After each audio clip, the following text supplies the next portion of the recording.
আসসালামু আলাইকুম প্রিয় দর্শক, সবাই কেমন আছেন? এই যে আমরা যে পাম বাগানে কাজ করি, এখানে কিন্তু প্রতিদিন অনেক বৃষ্টি হয়। যার কারণে কিন্তু রাস্তাঘাটের কিন্তু বেহাল দশা হয়ে পড়ে।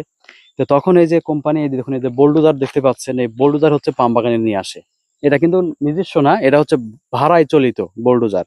আর এই বোলডোজার দিয়ে হচ্ছে আপনার পাম বাগানের রাস্তাঘাট, মানে এত বড় বোলডোজার, রাস্তা না ঠিক করে যাবে কোথায়? রাস্তা ঠিক না হয়ে যাবে কোথায়? এই যে আমি এখন হচ্ছে বোলডোজারের উপরে আছি। আর এই বুলডোজার আরেকটা কাজে ব্যবহার হয়, যখন পাম বাগান হচ্ছে বড় বড় পাম বাগান যখন কেটে মনে করেন হচ্ছে মাটিতে শুয়ে ফেলে দেওয়া হয় টুকরো টুকরো করে, তখন কিন্তু এই বুলডোজার দিয়ে কিন্তু হচ্ছে নতুন করে হচ্ছে পাম বাগান হচ্ছে রাস্তাঘাট তৈরি করে। ঠিক আছে। আর এই বুলডোজারে মনে করেন ড্রাইভার খুবই পাকাপোক্ত ড্রাইভার লাগবে। ঠিক আছে, এই দেখুন আমি এখন এই যে ড্রাইভারের সিটে হচ্ছে বসে আছি।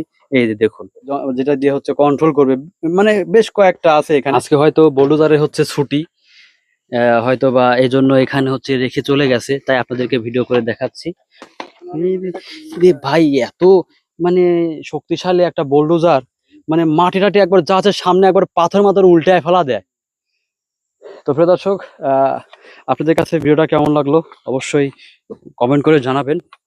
আর এটাই দেখানো ছিল আজকে, যে পাম বাগানের রাস্তাঘাটগুলো এই বুলডোজার দিয়ে হচ্ছে মেরামত করে। আর এই বুলডোজার কিন্তু অনেক দাম, মানে ভাড়ায় চলে, মানে ঘন্টায় তার মনে হয় হচ্ছে 100 রিঙ্গিত 200 রিঙ্গিত মনে হয় নেয়।